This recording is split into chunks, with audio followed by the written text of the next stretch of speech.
Tentara Nasional Indonesia. Itu. Update KKB yang di Yahukimo dong Pak, saat ini seperti apa?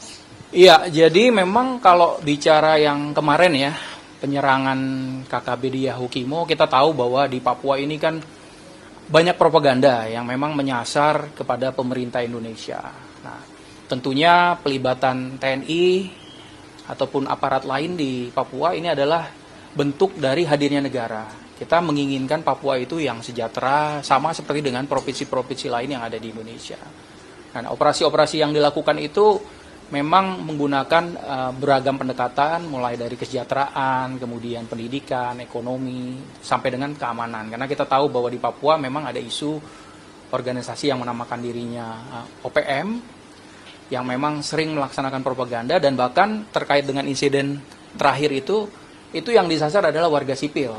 Ada 11 penambang ilegal yang memang menjadi korban dan diperlakukan secara tidak manusiawi. Mereka dibunuh dengan sadis, bahkan ada yang organ tubuhnya terpotong ya. Ini tentunya juga perbuatan yang memang tidak bisa ditolerir karena sudah melanggar kemanusiaan. Walaupun mungkin ada statement dari OPM yang menyampaikan bahwa itu adalah agen-agen intelijen. Nah, kita makanya dalam proses evakuasi ini memang saat ini mengedepankan kepolisian untuk membuktikan bahwa yang dijadikan korban oleh OPM itu benar-benar adalah warga sipil. Mungkin teman-teman media masih ingat beberapa waktu lalu itu ada juga guru, bahkan pada saat beberapa waktu lalu juga ada juga tenaga kesehatan yang memang mendharma baktikan untuk membangun Papua. Tapi memang susah ketika ada organisasi yang punya ideologi, ingin mungkin memerdekakan diri dan mungkin punya agenda tertentu, akhirnya memukul rata sampai warga sipil pun dibilang sebagai agen intelijen, dan ini tidak benar. Makanya saya klarifikasi, apa yang dilakukan OPM di Yahukimo itu sangat tidak berperi kemanusiaan dan menyasar warga sipil. Jadi propaganda yang dilakukan dengan menyebutkan bahwa itu adalah agen intelijen dari TNI itu sama sekali tidak benar. Nah, jadi makanya saya minta tolong teman-teman media membantu juga nanti mengklarifikasi, sehingga bukan hanya di dalam negeri tapi di luar negeri, karena mereka narasinya di luar negeri, mereka banyak punya perwakilan-perwakilan yang secara individu mendekati baik itu dari LSM, tokoh-tokoh pemerintahan untuk menyebarkan propaganda. Nah, dewasa ini kita tahu bahwa ada misinformasi itu masih bisa dimaklumi, mungkin secara tidak sengaja. Tapi ketika kita melihat disinformasi atau malinformasi, itu adalah memang penyesatan informasi yang dilakukan untuk merusak dan menyesatkan pemikiran ataupun persepsi yang melihat ataupun mungkin membaca. Jadi nanti tolong teman-teman media membantu menyuarakan apa yang memang terjadi di sana. TNI pada prinsipnya selalu akan menjaga kepentingan negara Kesatuan Republik Indonesia, baik itu untuk kedaulatan, keutuhan wilayah, dan keselamatan bangsa. Masyarakat sipil, baik itu yang orang asli Papua ataupun yang pendatang di sana, itu adalah tugas TNI untuk menjaga, karena itu bagian dari keselamatan bangsa.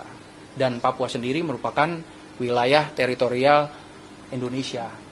Oleh karena itu jangan sampai nanti karena ada propaganda, ada pernyataan yang menggunakan video, dokumentasi, kemudian disebarluaskan ke luar negeri, terbentuk opini seakan-akan itu adalah benar. Banyak memang disinformasi yang beredar, apalagi dengan ada media sosial, yang digunakan narasi-narasi yang menyudutkan pemerintah dan TNI.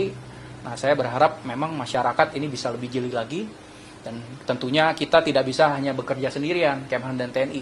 Berbicara Papua ini adalah harus multidimensional, karena saya sampaikan tadi ada isu kesejahteraan di situ, pendidikan, ekonomi, kesehatan, termasuk sampai dengan keamanan.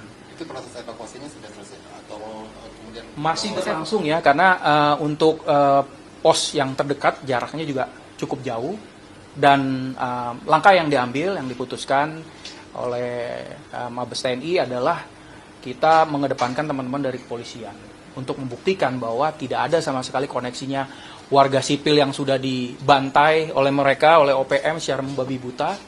Ada kurang lebih sekitar 11 yang menjadi korban, kemudian dikait-kaitkan bahwa itu adalah agen intelijen. Nah, tentunya kita berkolaborasi dengan semua pihak, baik dengan penegak hukum, pemerintah daerah, dan seluruh stakeholder yang ada di Papua untuk menjaga stabilitas yang ada di sana. Tuh.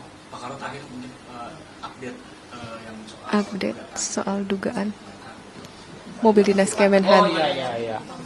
ada update mungkin